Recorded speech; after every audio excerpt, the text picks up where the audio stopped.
अभी आज की डेट से 12 तारीख है आज और 23 जुलाई को मेरा बर्थडे है, तो हम लोगों ने प्लान किया है कि वहां पे हम एक कार बाई करेंगे, वर्ना कार, जिसकी कीमत अगर टॉप मॉडल की मैं बताऊं 20 लाख रुपए है। लास्ट 7 to 8 डेज के अंदर में 1,13,000 के आसपास में सेल हो गई थी और अभी पहले 10,000 रुपए आ रहा था पर डे का और अभी 20,000 रुपए पर डे पे हो गया है।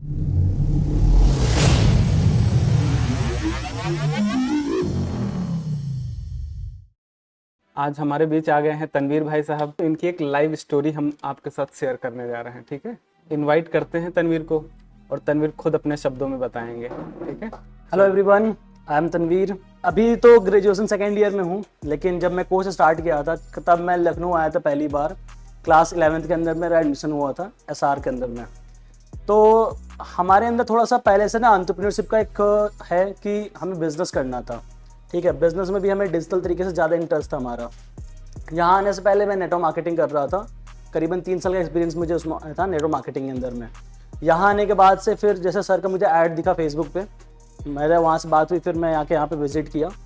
तो विजिट करने के बाद से तो हाँ, हमें बात सर से जब मैंने किया डिजिटल मार्केटिंग के बारे में थोड़ा सा डिस्कशन हुआ, तो माइंड में क्लैरिटी आई कि क्या क्या कर सकते हैं डिजिटल मार्केटिंग के थ्रू, ठीक है। ठीक, उसके बाद से मैंने एडमिशन लिया डिजिटल मार्केटिंग में। एंड फिजिकली मेरा आना कम पॉसिबल हो पाता था क्योंकि 11th-12th में उतना फ्रीडम नहीं देते स्कूल में। तो ऑनलाइन में मेरा इनरोलमेंट हुआ था, ऑफलाइन में भी हुआ था और सर का जो पार्टनरशिप प्रोग्राम चल रहा था वहाँ भी इनरोल किया था हमने। तो अब हमारा ऑनलाइन चल रहा था कोर्स, ऑफलाइन उतना आने पॉसिबल नहीं होता था। तो सर के साथ हम लोग गूगल मीट या जूम पे मैं कनेक्ट करता था जब भी मेरा कोई डाउट रहता था कि सर मुझे ये चीज़ नहीं समझ में आ रही है, तो हम लोग जूम पे कनेक्ट करके चीज़ों को रिजॉल्व करते थे। उसके बाद हमको सीखने में लगा कम से कम पूरा टाइम, क्योंकि 11th-12th में टाइम मिल नहीं पाता था हमें उतना। मैं रूम लेकर रहता था वहाँ पे, तो खाना बनाना रहना सब तो बहुत हेक्टिक तरीके से हो रहा था। तो हमारे 1 साल वहाँ ऐसे ही चला गया, सीखते सीखते वीडियो देखा हमने, खुद किया, वेबसाइट पे काम किया, वर्डप्रेस की वेबसाइट बनानी चालू की, कभी ऐड चलाया, कभी रिजल्ट नहीं आया तो फिर बंद कर दिया। तो ये चल रहा था पूरा। अब हमारा क्या है ना, तो अक्टूबर से मैंने प्रॉपर स्टैब्लिश करके एजेंसी सेटअप किया है, जहाँ पे हमने टेलीकॉलर्स रखे 3-4। पहले मैंने 2 टेलीकॉलर से शुरुआत की, 2 टेलीकॉलर जिनको हमने 8,000 रुपये पर मंथ सैलरी दे रहे थे उनको। और अब वहाँ पे स्ट्रैटेजी क्या थी हमारी कि फंडिंग ज़्यादा थी नहीं हमारे पास, तो डायरेक्टली फेसबुक ऐड से स्टार्ट करना हमारे लिए रिस्की हो रहा था कि डायरेक्टली हम फेसबुक ऐड चलाते हैं, लॉस होगा तो फिर हम बियर नहीं कर पाएंगे, स्टाफ की सैलरी वगैरह भी देनी है हमें। तो हम लोग टेलीकॉलिंग पूरा एकदम जो रॉ टेलीकॉलिंग होती है, गूगल से डेटा निकाला हमने, उनको कॉल किया, वहाँ से अगर इंटरेस्टेड आते थे पर्सन तो मैं पर्सनली जाकर उनसे मिलता था। पर डे सुबह से शाम तक मैं मार्केट में रहता था, 2 टेलीकॉलर्स थे वो कॉल करते थे। और आलमबाग, ट्रांसपोर्ट नगर, मैं रहता हूँ बख्शी तालाब पे, और ऑफिस है हमारा वहाँ पे इंटीग्रल के अंदर में, इंक्यूबेटेड स्टार्टअप करके, तो वहाँ पे हमारा ऑफिस था। तो सुबह से शाम तक करीबन डेली हमारी जो बाइक है वो 50 से 60 किलोमीटर चलती थी। तो ये है हमारी जर्नी अक्टूबर के अंदर में। और हमने अक्टूबर के में डिजिटल मार्केटिंग के अंदर में क्लाइंट्स उठाए, जो यहाँ पे आपने देखा कार्ल्टन होटल होगा, एक 128 साल पुराना होटल है, तो उनकी पूरी फेसबुक एड्स, उनका सोशल मीडिया प्रोफाइल पे कंटेंट किस तरीके से बनाना है, ग्राफिक्स वगैरह किस तरीके से बनाने हैं, वो सारा काम किया हम लोगों ने। उसके बाद से और भी काफ़ी सारे क्लाइंट मिले, इधर आलमबाग के साइड के मिले क्लाइंट्स, और ट्रांसपोर्ट नगर के साइड के क्लाइंट्स मिले हमें। तो करीबन हमारे 10-15 क्लाइंट्स वहाँ से हो गए। अब हमारे पास क्लाइंट्स आ गए, हम काम भी करके दे रहे हैं उनको डिफरेंट तरीके से। किसी का ऐड चलाना था, किसी का कोचिंग इंस्टीट्यूट है तो उनको एडमिशन चाहिए होगा तो उनके लिए ऐड चलाना हो गया, किसी को वेबसाइट बनाना हो गया, ये सारा काम कर रहे थे। लेकिन अभी करंट की मैं बात करता हूँ जर्नी, तो वहाँ हम लोगों ने अर्निंग की। 2 टेलीकॉलर थे अक्टूबर में, नवंबर में मैंने 2 और टेलीकॉलर ऐड किया, 4 टेलीकॉलर्स हो गए वहाँ पे। तो थोड़ा सा बिजनेस और बढ़ा उस तरीके से करके। फिर ग्राफिक डिजाइनर को भी मैंने हायर किया। तो स्ट्रैटेजी पूरी थी कि एजेंसी सेटअप करने का, एज अ फ्रीलांसर ना करके, क्योंकि फ्रीलांसर मैंने काम किया था पहले। फ्रीलांसर में क्या होता है कि हम लोग ऐड चला रहे हैं, लीड्स आ रही हैं, कर रहे हैं, तो अकेले करना पड़ता है काम। तो अगर आप फ्री हैं, आप घर पे बैठे तो आप कर सकते हैं। लेकिन मेरा जैसे 11th-12th चला, फिर मेरा ग्रेजुएशन में एडमिशन हो गया, तो टाइम मेरे पास रह नहीं पाता उतना। अभी भी मेरे क्लासेस ही चलते हैं, तो इंटीग्रल में ही इसलिए मैं काम करता हूँ वहाँ से। तो अब की करंट की मैं अगर जर्नी बताऊँ यहाँ पे, तो हम रन कर रहे हैं डेली की 200-200 रुपये के कैंपेन में 3 कैंपेन रन कर रहा हूँ मैं अभी। तीनों ही CRM का चला रहे हैं। वो प्रोडक्ट उठाया मैंने एक, जैसे सर मैंने डिस्कशन किया था 2-3 महीने पहले, कि मुझे ज़्यादा दौड़ भाग करना पड़ रहा है यहाँ पे, सुबह से शाम तक मार्केट में रहना पड़ रहा है। तो हम लोगों ने डिस्कस किया कि आप एक डिजिटल प्रोडक्ट उठाइए जो आपको बेहतरीन अच्छा समझ में आता है पूरा, उसको लीजिए, उस पर पर्टिकुलरली काम करिए, उस पर ऐड चलाइए आप, और ज़्यादा इधर दौड़ने से अच्छा है कि आप स्टेबल होकर काम करिए वहाँ पे। तब मैंने रन किया फेसबुक एड्स और हमारे पास डेली की 20 लीड्स आने लगी। तो अब है क्या कि मैं अगर अभी करंट की जर्नी बचाऊँ तो डेली का 20,000 रुपये हमारे पास आ रहा है, और ये पिछले 1 महीने से हो रहा है। मतलब अगर मैं कैलकुलेट करूँ अभी तक तो लास्ट 7 to 8 डेज के अंदर में 1,13,000 के आसपास में सेल हो गई थी। और अभी पहले 10,000 रुपये आ रहा था पर डे का, और अभी 20,000 रुपये पर डे पे हो गया है। और अभी सिर्फ एक सीआरएम से, सबसे केवल इम्पोर्टेंट एक CRM प्रोडक्ट पे। जो आपको ऑलरेडी MTL में दिया गया है और आपको लगता है इसकी पावर नहीं है। अब मैं बताता हूँ पावर आप लोगों को थोड़ा सा, क्योंकि अभी हम लोग उस पर प्रैक्टिकली पूरा काम कर रहे हैं। और मेरा सिस्टम अगर आप चाहें तो ऑनलाइन कर सर्च करिएगा maingrow.com/office CRM करके, तो मेरा लैंडिंग पेज ओपन हो जाएगा पूरा। तो वहां पे मैंने बहुत डिटेल में सारा पेज बनाया हुआ है, और कई इमेजेस मैंने वहीं से उठाकर उस पर लगाए हैं सारे इमेजेस। एक कंप्लीट मैंने डेमो वीडियो रिकॉर्ड किया है कि किस तरीके से CRM पूरा काम करता है। कंप्लीट डेमो वीडियो है। जस्ट ऐड चलती है, हमारे लोग फेसबुक पे से हमारे उस पर आते हैं, व्हाट्सएप पे आते हैं, मैं उनको तुरंत एक वीडियो भेज देता हूँ कि आप ये कंप्लीट वीडियो देख के आइए तब हमसे बात करिए। अगर ऐसे बिना बात किए कोई आता है मैं मना कर देता हूँ, उनसे बात ही नहीं करता हूँ मैं कि भाई अपने वीडियो देख रखा है, हाँ अपने वीडियो देख रखा है, तो आपके जो डाउट्स हैं वो पूछिए हमसे, मैं डाउट्स आपको क्लियर करूंगा। प्लस व्हाट्सएप के अंदर में ऑलरेडी क्विक रिप्लाई का फीचर आता है, तो वहाँ पे कई सारे मैंने बना रखे, जैसे किसी ने डेमो मांगा तुरंत, किसी ने लाइव एक्सेस मांग दिया, किसी ने मॉड्यूल की लिस्ट मांग दी, किसी ने प्राइसिंग डिटेल्स मांग ली। तो ये जो क्विक एक्सेस है वहाँ मैंने बना रखा है ऑटोमेशन के अंदर में, व्हाट्सएप में क्विक एक्सेस के अंदर में। तो अब मैंने उसकी प्राइसिंग पहले 15,000 रुपये रखा, वहां से सेल नहीं है। फिर मैं 10,000 रुपये रखा, उसका भी सेल नहीं है। अब मैं उसको CRM को 5,000 में बेच रहा हूँ।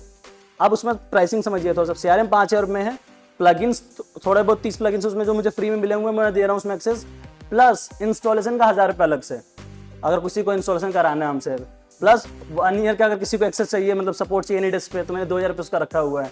तो ये सेल बढ़ती है कर दिया हमें पूरा।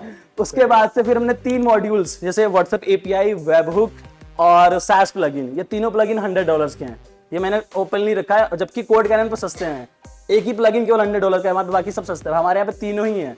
क्यों? क्योंकि तीनों 100% काम करते हैं प्रॉपर तरीके से। और इसमें स्ट्रैटेजी ये रहती है कि अगर कोई तीनों बाई कर रहा है तो 50% डिस्काउंट दे देते हैं हम लोग, बाई कर लेते हैं, $150 आ जाता है ऐसे ही। तो ये स्ट्रैटेजी नॉर्मली एक ऑन एन एवरेज सेल हमारे जो होता है एक प्रोडक्ट का प्राइस है केवल 5,000 रुपये, लेकिन अगर कोई लैंडिंग पेज होकर जाता है तो वो 8,000 रुपये पे करता है। क्यों?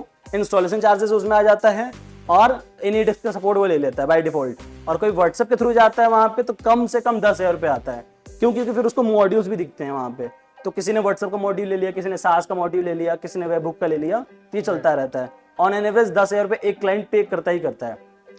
अब यही स्ट्रैटेजी को मैंने डुप्लीकेट करना चाह रहा हूँ यहाँ पे, और ये कंप्लीटली हम लोगों ने, हमारी जो टीम है पूरी चैलेंज लिया है हम लोगों ने कि अभी आज की डेट से 12 तारीख है आज, हमने संडेज को हटा दिया तो हमारे पास केवल 55 डेज हमारे पास बचेंगे। ठीक है, और मैं यहाँ लाइव अनाउंस कर रहा हूँ सबके सामने, क्योंकि ये चैलेंज और हमने प्रैक्टिकली किया हुआ है, इसको डुप्लीकेट करने जा रहे हैं। तो 55 डेज हमारे पास है। कब? 15 जुलाई, और 23 जुलाई को मेरा बर्थडे है। तो हम लोगों ने प्लान किया है कि वहां पे हम एक कार बाई करेंगे, वर्ना कार, जिसकी कीमत अगर टॉप मॉडल की मैं बताऊं 20 लाख रुपए है। मैं 10 लाख का डाउन पेमेंट करके उस कार को लेने वाला हूं। और पर डे का टारगेट जो हमने रखा हुआ है पर डे का 30,000 रुपये। अगर मैं 30,000 रुपये पर डे का अगर मैं टर्नओवर निकाल के लेकर के आ रहा हूं तो 16 लाख समथिंग का मेरा वहां पे रेवेन्यू आराम से हो जाएगा 15 जुलाई तक। तो आज से हमारे पास केवल 55 दिन है। संडे हटा दिया हमने, ऑफिस ही कैलकुलेट किया है, और पर डे हम लोग 30,000 पे काम करने वाले हैं। लेट्स सी अगर कैसा होता है, अचीव कर पाते हैं, कितना अचीव कर पाते हैं, फिर मिलेंगे यहाँ से हम आपको 15 जुलाई या फिर 23 जुलाई के आसपास में। बहुत बढ़िया। तो ये है। अब ये होगा कैसे? क्योंकि हमारे पास एक प्रोडक्ट है, उससे 10,000 रुपये हमारे पास आ रहा है, 20,000 रुपये आ रहा है, 30,000 पहुंचाना हमको, डेली पहुंचाना है, कंसिस्टेंट पहुंचाना है। ये नहीं कि हम आज आ रहा है कल नहीं आ रहा है। तो अब हमने स्ट्रैटेजी क्या किया कि एक हमने प्रोडक्ट उठाया, उस पर पूरी वीडियो बनाई, उसका एड सेटअप कर दिया, उसका लैंडिंग पर सेटअप कर दिया, कंप्लीट चल रहा है वो। सेम उसी तरीके से दूसरा एक प्रोडक्ट है भोजन के नाम से, रेस्टोरेंट मैनेजमेंट सॉफ्टवेयर है पूरा वो। काफी अच्छा प्रोडक्ट है, पूरा रेडी टू यूज है। उसमें व्हाट्सएप API भी है, उसमें पेमेंट गेटवे भी है, उसमें पूरा उनका टेबल बुकिंग भी है, उसमें उनकी वेबसाइट भी है, सब आपको मिलेगा MTL में और पूरा है उसमें। तो उस प्रोडक्ट को उठाया, अब उस पर हम लोग काम करने जा रहे हैं। उसका पूरा लैंडिंग पेज बनाएंगे स्क्रैच से, उसकी पूरी डेमो वीडियो रिकॉर्ड करेंगे। आज ही डेमो वीडियो रिकॉर्ड करेंगे, यहाँ पे प्लान है, या फिर पीसीस करें फिर यहाँ पे करें डेमो वीडियो रिकॉर्ड करके, फिर आज या कल से हम उसका कैंपेन भी लाइव कर देंगे। तो अब हमारे पास 2 प्रोडक्ट हो जाएंगे, उसका भी प्राइसिंग सेम 5 या 10,000 के आसपास रखेंगे, जो जिस पे बिक जाए प्राइसिंग पे वो। तो हमारे पास अभी करीबन डेली की 30-40 लीड्स आ रही हैं, लेकिन अब उसी कैंपेन को फिर मैं डुप्लीकेट करूंगा वहां पे। जैसे एक कैंपेन से लीड्स आ रही है, वैसे मैं दूसरा कैंपेन सेटअप कर दूंगा। और ऑलरेडी हमारे पास टीम अभी है, 3 टेलीकॉलर्स अभी परमानेंटली काम कर रहे हैं। अगर अभी 10 बजे के आसपास वो आएंगे भी यहाँ पे। उसके बाद से मैं फिर अभी हायरिंग कर रहा हूँ, 4 टेलीकॉलर्स और नए लेकर के आएंगे इसी हफ्ते के अंदर में। यानी कि पूरा स्ट्रैटेजी बिल्डअप है, और 3 टेलीकॉलर्स पहले से थे, 4 टेलीकॉलर्स नए आएंगे, और लीड्स हमारे पास डेली के कम से कम ट्राई आउट करेंगे, 100 लीड्स हमारे पास पर डे का है, ताकि हम लोग 30,000 का सेल्स आराम से क्लोज कर लें। बहुत बढ़िया। ठीक है। अभी ये बताओ कि जैसे बहुत सारे लोग ऐसे हैं ना जो जीरो पे हैं। हाँ। आप भी जीरो पे होगे बिल्कुल। या माइनस में होगे, वहां से प्लस में कैसे आए? देखिए मैं बताता हूँ, माइनस से मैं बताता हूँ क्योंकि माइनस में भी गए हुए हैं। मैं जब एक प्रोडक्ट आपने सुना होगा डब्ल्यू सेंडर करके, ठीक है, उसमें मैंने ट्राई आउट किया था पहले काम करने के लिए। तो हमने क्या किया, ऐड बनाया, उसका वीडियो ऐड नहीं बनाया था, इमेज ऐड बनाया था हमने। वो एक हमारी गलती थी, वीडियो ऐड ना बना करके। तो हमने इमेज ऐड बनाया था और सेल्स कैंपेन चलाया हमने, और उसमें हम लोग लगा दिए, पहले 200 का बजट लगाया तो सेल्स नहीं आ रही थी इतना, क्योंकि डायरेक्ट सेल्स कैंपेन चला रहे थे हम उसको, और पिक्सल में शायद थोड़ा बहुत हमको लग रहा है गड़बड़ था। तो हम फिर उसको बढ़ाते बढ़ाते पर डे पे 1000 का बजट पे लेके गए। तो हम स्पेंड किए खूब स्पेंड किए, और सेल भी आ रहा था उससे। हुआ ये कि 10,000 रुपये स्पेंड किया मैं और 10,000 का ही सेल आया, या 11,000 रुपये स्पेंड हो गया हमारे, क्योंकि फेसबुक में टैक्सेस वगैरह भी लग जाते हैं। Right. तो चला गया था माइनस के अंदर में। तो अब किस तरीके से काम करें, मैंने उसको बंद कर दिया कि भाई प्रोडक्ट उस पर भी हमको नॉलेज नहीं है इतना, अगर गलतियां हो रही तो उसको बंद कर दिया हमने। और वही प्रैक्टिकली स्टार्ट किया मैंने कि आपके पास सबसे पहले क्या चाहिए, पैसा चाहिए। पैसा कहाँ से आएगा, ऐड चला करके अगर हमारे पास लीड आ रही तो ठीक है, अदरवाइज डायरेक्टली कॉल करें। गूगल से डेटा निकाला मैंने तुरंत, डेटा डेली निकलती है, अब हर डेटा पड़ा हुआ गूगल पे बिजनेस के ऊपर में, निकाल करके पर्सनली कॉल किया गया वहाँ पे कि सर मैं तनवीर बात कर रहा हूँ, हमारा कुछ इस तरीके का एक्सपीरियंस है, इस तरीके से हम लोग काम करते हैं, आपको कुछ इस तरीके से रिक्वायरमेंट है डिजिटल मार्केटिंग को लेकर के, वेबसाइट को लेकर के, तो बताइए। तो ये बेसिक से स्टार्ट किया, जिसमें बताया टेलीकॉलर्स में भी, तो हमने बेसिक से ही स्टार्ट किया था पूरा। कॉल किया, पूछा, उन्होंने रिक्वायरमेंट बताया, उनके यहाँ विजिट करना पड़ता है हमें, ये नहीं कि सर गूगल मीट पे आ जाइए हम लोग यहीं डिस्कस कर लेते हैं, मना कर देते हैं। उस टाइम पर भी आप पॉजिटिव में नहीं थे? अब पॉजिटिव वाला काम क्योंकि अब जब लॉस हो जाता है थोड़ा सा मन के अंदर नेगेटिविटी आ जाती है, और पॉजिटिव उसके अंदर अर्निंग भी नहीं है कहीं से, तो फैमिली कहीं ना कहीं थोड़ा सा सपोर्ट कर देती है कि हाँ आपके पास बाइक वगैरह है, आप पेट्रोल वगैरह घर पे कंट्रीब्यूट कर दे रहे हैं लोग। इतना हमारे तरफ सपोर्ट मिला था फैमिली से कि हाँ बाइक है तो पेट्रोल का खर्चा हमें मिल जाता था। तो नेगेटिव के अंदर में यानी कि अर्निंग हमारी नेगेटिव थी उस टाइम पे।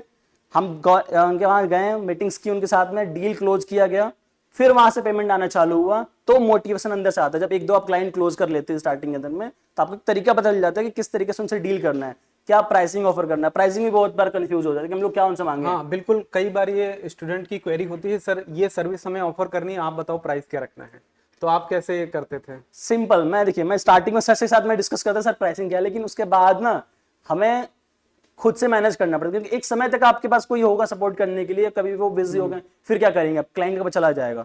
तो इतना मेरा जो सिंपल था कि हाँ अगर कोई product, for example social media management अगर मैं देखूं तो मेरा कितना एफर्ट लगने वाला है उसमें, क्या मैं 10,000 के अंदर काम करके प्रॉफिटेबल रह पाऊंगा, तो मैं 10,000 प्राइस बोल दूंगा। अगर 10,000 में नहीं हो पा रहा हूं मैं, मुझे लग रहा है कि नहीं मुझे थोड़ा सा और काम देना पड़ रहा है उसमें, मतलब ग्राफिक डिजाइनिंग में टाइम लग रहा है मुझे, तो 15,000 बोल दीजिए। वो प्राइस बोलिए जिसमें आप कंफर्टेबल है काम करने के लिए। सही बात। सिंपल सी चीज है, मेरा यही है कि जिस प्राइस में बोल दूं वहां पे उसमें मैं कंफर्टेबल हूँ, काम कर पा रहा हूँ, हाँ तो वो आप दे दीजिए। सिंपल चीज है ये, प्राइसिंग मेरा ये स्ट्रैटेजी होता है। तो सीआरएम में भी देखिएगा, मैं बताया था पहले 15 रखा था मैंने, देखा कोई लॉस ही तो नहीं है, मैं कम कर देता हूँ, फिर 10 कर दिया मैंने, उस पर भी सेल थोड़ा बहुत नहीं आया, मैंने कहा क्या ही जा क्या रहा है, प्रोडक्ट ऑलरेडी हमारे पास रखा हुआ है, बेच देते हैं। अभी भी रहता क्या है ना कि लीड हमारे पास आती है, तो जो लीड एक हफ्ते से पुरानी हो जाती है, जैसे मान लीजिए मंडे को कोई लीड आई है, अगले मंडे तक क्लोज नहीं हुई है, तो 2,500 का ऑफर दे देते हैं हम, और क्लोज हो जाते हैं वहां पे। तो ये होता है कि प्रोडक्ट तो रखा ही है हमारे पास, जा क्या रहा है। अगर कोई 2,500 से आ जा रहा है तो हमारा एड स्पेंड निकल के आ जाएगा। सही बात। उस एड पे चला देंगे, हमारे पास 50-100 लीड्स और आ जाएंगी, उसमें से और सेल आ जाएगा अच्छा खासा। तो प्राइसिंग अब ओपन माइंडेड रहिए। आपको लग रहा है कि अगर मैं 1,000 रुपए में कुछ चीज ऑफर करके प्रॉफिटेबल हूं, मैं चल जाएगा मेरे बिजनेस, ऐड का स्पेंड निकल जा रहा है, मैं जो उसमें टाइम लगा रहा हूँ वो निकल जा रहा है, तो दे दीजिए उनको। जहां पे आपका इन्वेस्टमेंट कम लग रहा है, जहां पे आपको कंफर्टेबल है कि मैं इस प्राइस पे बेच पाऊंगा, तो बेच दीजिए। सिंपल प्राइसिंग मेरी स्ट्रेटजी ये रहती है। बहुत बढ़िया। Fearless.